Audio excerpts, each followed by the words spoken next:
evening everyone, this is Stephen Howson, this is Full Time Devils, this is tomorrow's Transfers Today, the video where we tell you all of the transfer stories that you're going to be seeing in the press tomorrow, and we give you the lowdown on what we think is really happening, and we wade through the bullshit and give you what's actually happening. Now, the title of this video, who is Diogo Dalot? This has absolutely dropped out of nowhere, and as usual, United fans are pissed off. We're pissed off because he's young, we're pissed off because he's not experienced, we're pissed off because we're pissed off. We're pissed off that we're signing Bale, we're pissed off that we're not signing Bale. United fans are pissed off.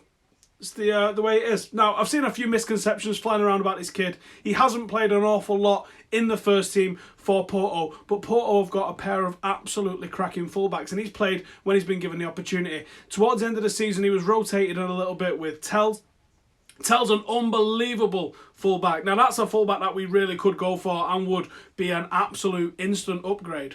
I threw something out on Twitter earlier, and I was talking about what the kid is, and I basically just put a load of clips together showing his crossing, showing a little bit of dribbling, and showing a little bit of his defending. I'm not claiming to be an expert in him, but I do have a login for Instat which allows me to compile these clips, so I just thought I'd throw it out there because people are asking who this guy is. I've literally watched one match of him, and that one match that I saw of him, I thought he was pretty decent, but that is literally the only match that I've seen him play, and that was against Liverpool at Anfield. A couple of people are saying, oh, he played in the game where they got absolutely trounced by Liverpool. He didn't. He played one Champions League game for Porto, and that was when he kept a clean sheet. And if you actually go and watch how he played excellent in that game. Does that mean he's ready to start every week, week in, week out in the Premier League? No, not really. Does that mean that he's going to be absolutely mint? No, not really. But, as I mentioned earlier on Twitter, he would start for Manchester United. He's probably good enough to start for Manchester United. You consider he's got something about him going forward, which Antonio Valencia does not. And he's an actual fullback, which means he's already better than Ashley Young. So he would start for Manchester United, but so would Fosu-Mensah if that's where Jose sees him playing. We've got loads on the agenda today, so let's get straight into it. We're going to be talking about Alba, we're going to be talking about Marshall, Milinkovic-Savic, Bale and Ronaldo, Jack Grealish, and then we're going to talk about Dalot and what the reports are saying about Dalot. So let's get into this. And we're going to have a look at what you guys are saying in the comments as well. So the first one that we're going to be talking about is Jordi Alba. So the Daily Star are running an article which is basically a Don Balon article. And if you don't understand what Don Balon is, basically, if you said to me, listen, I heard this down the pub off a 4-year-old, it's probably more reputable than Don Balon. And it's also in the Metro.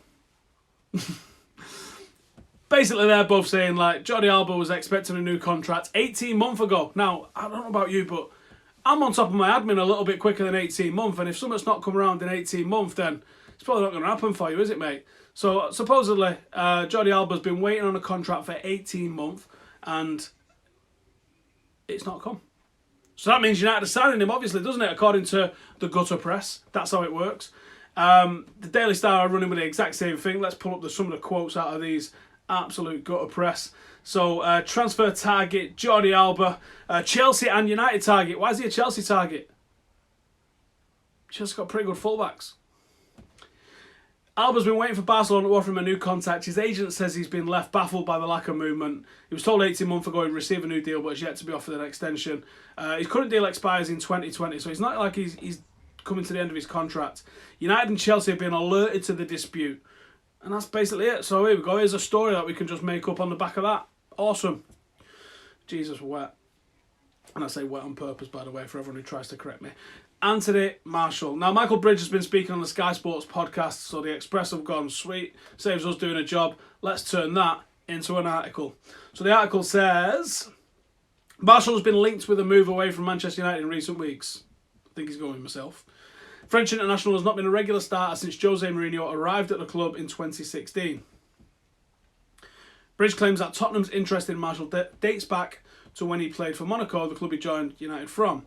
And then it doubts whether Mourinho will allow a 22-year-old to move to a direct rival in the Premier League. They've done no additional work apart from that. They've literally just give you the summary of someone's podcast. They don't have any insight into it or anything like that. My gut feeling is Anthony Marshall's going, this article's trash. It's the Express. Probably should have expected better, shouldn't we? Or shouldn't have expected any better. The next one we're going to be talking about, this is actually something that's got an actual concrete quote, and this I think is probably the most interesting, apart from the Dalot, and is that even the right way to say it? I don't know. apart from Dalot stuff, we want to be talking about Milinkovic-Savic. Milinkovic-Savic, the Lazio chief Lotito has said that the club already turned down 110 million, which is about 96 million euros, bid for Savic in August. I think he actually says August 29th. Yeah, August 29th. So, like, 9 months ago he turned it down. Was it 9 months ago? Yeah, 9 months ago he turned a deal down. So that was someone coming in last minute. Doesn't mention who that is. He goes, I don't know how much he is worth now, but I can tell you 100 million isn't enough. That might put United off signing him, to be honest, because I think we're going to spend some money in this window, but I think you probably have to spend it a little bit smarter than that. I think that Sergio Milinkovic-Savic is an absolutely banging footballer, but is he that £100 million signing? For me, no. I think he's an excellent player. He definitely improves us. He definitely adds something into that midfield. Not sure that's what we want. 100 million. Or is that the Lazio chief playing hardball? If a player goes in and bangs in a transfer request, it changes, doesn't it? The next one then, we're talking about Bale and Ronaldo. This is absolute garbage. So this is in the Express, as usual. Gareth Bale dropped a hint about his Real Madrid future. Obviously, we've discussed that at length this week. And as soon as that happened, I knew this was just going to cause absolute chaos in the press. And I knew I'm going to end up talking about this for the entire summer because that's the way it goes. So let's have a look then. What's Gareth Bale talking about? Why is he upset? Let's dig into it. So it says, United have been tipped to sign the Real Madrid duo Bale and Ronaldo. Let's just get this out of your head. We are not signing Bale and Ronaldo. If anything, we're stacked in the forward positions. If you were talking about us signing a pair of fullbacks or a left back and a centre half, you might have something in there. But two forwards, we're not going to sign two forwards. We're going to be the most top-heavy team in the world, man. It's just not going to happen, is it? So anyway, United have been tipped to sign the pair, according to the Express. Both men have put the Red Devils on red alert via comments they made in the Champions League after the Champions League final win over Liverpool. And then it just throws out mad conjecture. So it says, Dario Goals say that Ronaldo's comments have not sat well with Bale for one big reason, and that's because the Wales international feels Ronaldo is playing transfer games again. Look, if you're Gareth Bale and you want to come to United, what does Ronaldo talking about anything have to do with you? Ronaldo might not come to United if he does leave Madrid, which I don't think is going to happen. So why would it matter? If you're Gareth Bale, you're probably getting it from the horse's mouth, i.e. Woodward or Jose Mourinho. It'd be like, if you're talking to them and saying, listen, I want to come, what's going on with Ronaldo? And they'd be like, oh, I don't know, chatting shit. You go, all right, safe. This is an absolute nonsense article. Not for 1 second did anybody think that this was going to go down. If I'm putting money on, I think Bale will move, and I do think United's a decent destination for him, and a fairly likely destination should he move. I think Ronaldo gets another new contract. Simple as that, man. Someone in the comments here, Rafa, is basically just summing up everything that I heard before. We need players with potential, not players who are aging. And then there's other people arguing, we need people ready for now, not players with potential. Can't win, can you? Can't win. Jack Grealish. So the Sun and the MEN, I mean, I was out for a cocktail I wouldn't like to drink. The Sun and the MEN. So Manchester United are considering a move for Aston Villa midfielder Jack Grealish, according to reports. The Sun suggests United are currently monitoring the youngster's progression and are keen to make a move if he becomes available in the coming months. According to the report, which they've not linked, the club have scouted the player for months and are impressed by Grealish's driving runs and from deep line positions. Look, United hired 50 scouts in the last 12 months. Do you think them guys are just sitting at home playing FIFA? They're getting out and writing reports on people. That doesn't mean that we're going to go sign someone. And I don't think Grealish is the kind of guy that we need to be looking for, to be honest with you.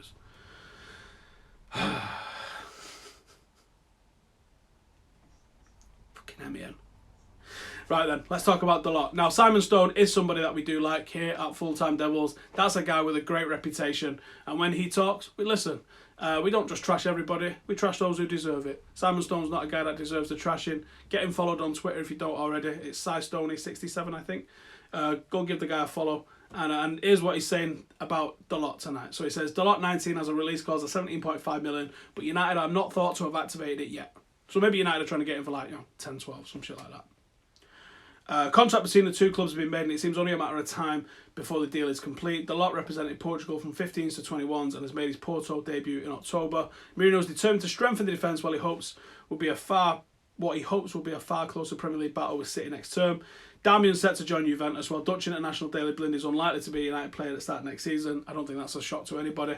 The Old Trafford side are still keen to sign Fred, who will play for his country against Croatia at Anfield on Sunday, and Tottenham's Belgium defender Toby Alderweireld before the World Cup starts. That's a really interesting line, that we're interested in getting those deals done before the World Cup starts.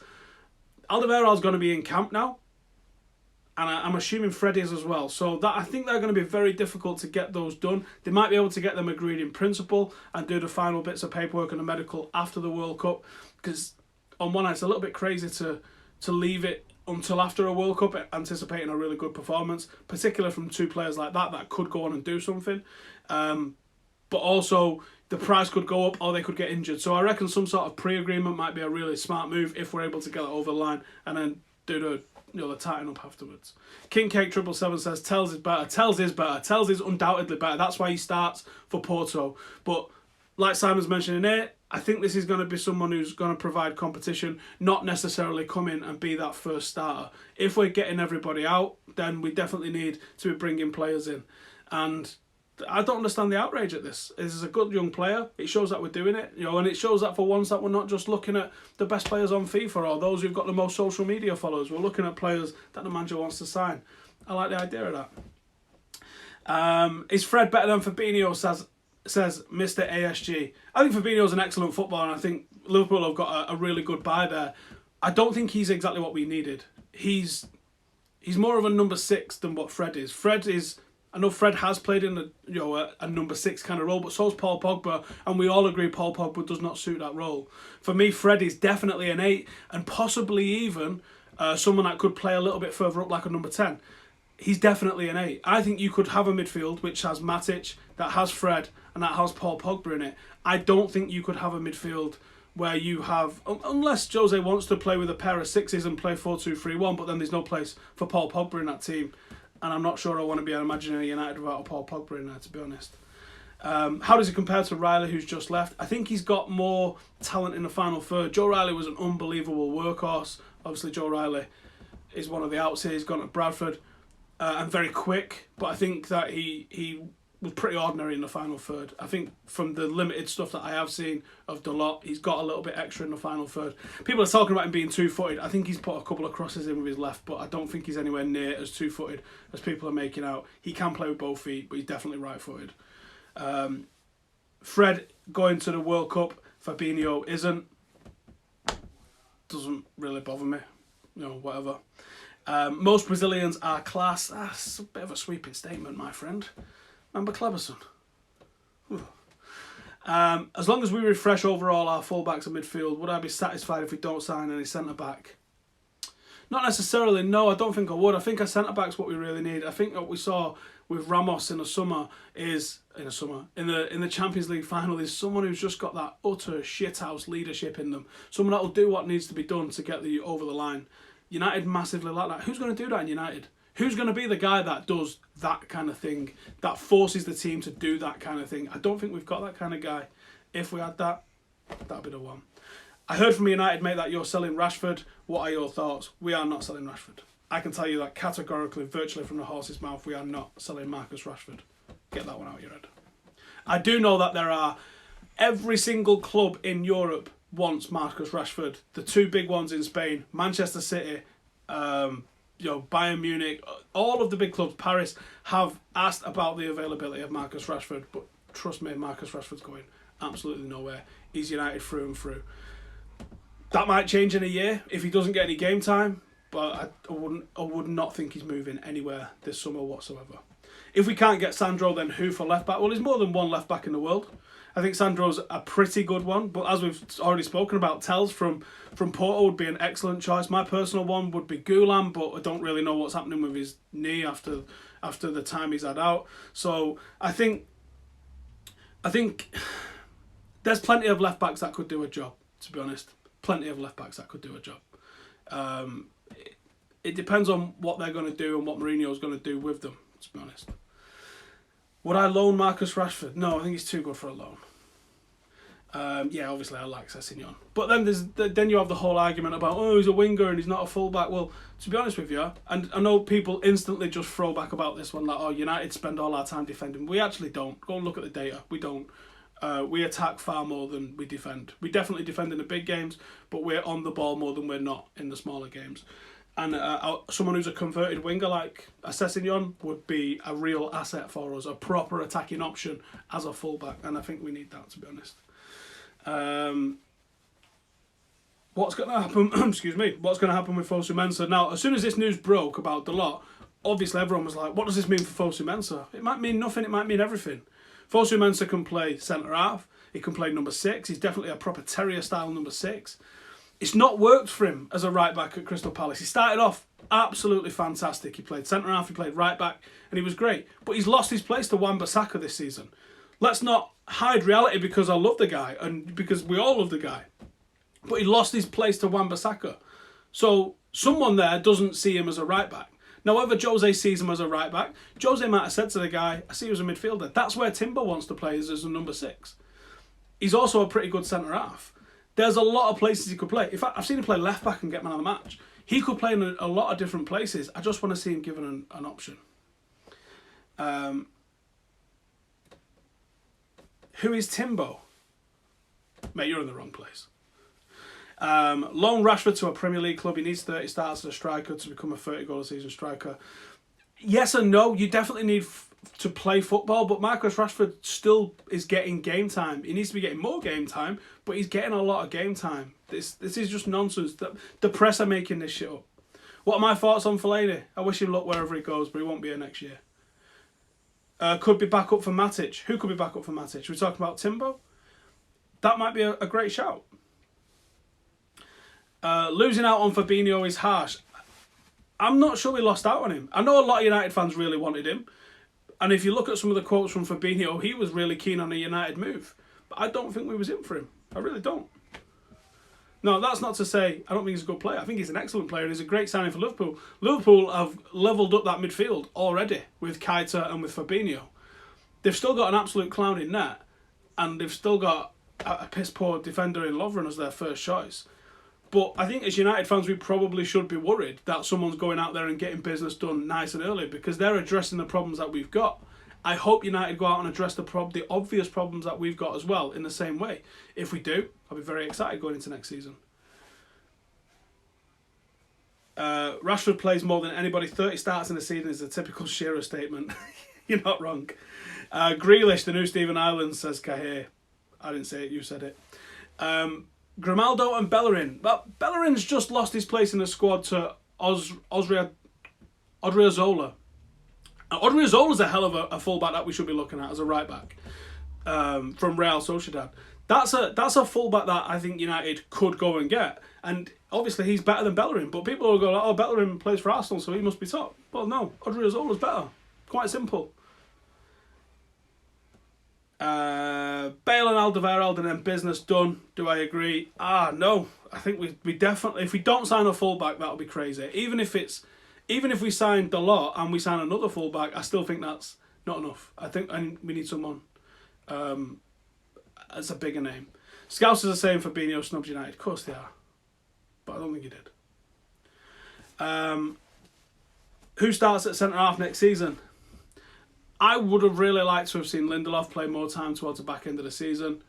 I wouldn't be terrified if it was Lindelof and Baye, but I think Alderweireld would be my choice alongside Baye. But I'm not really feeling the word that I'm coming out about Mourinho's not happy with how much he managed to play Baye. Is he injury prone? Is it mental? It's one of those. We did a video today. Someone's asked about the 68 jersey that came out today. We did a video today for Full Time Devils, which is awesome that you should go and check out. It's got Ray in there. It's got Alex Stepney in there, who I had the pleasure of interviewing.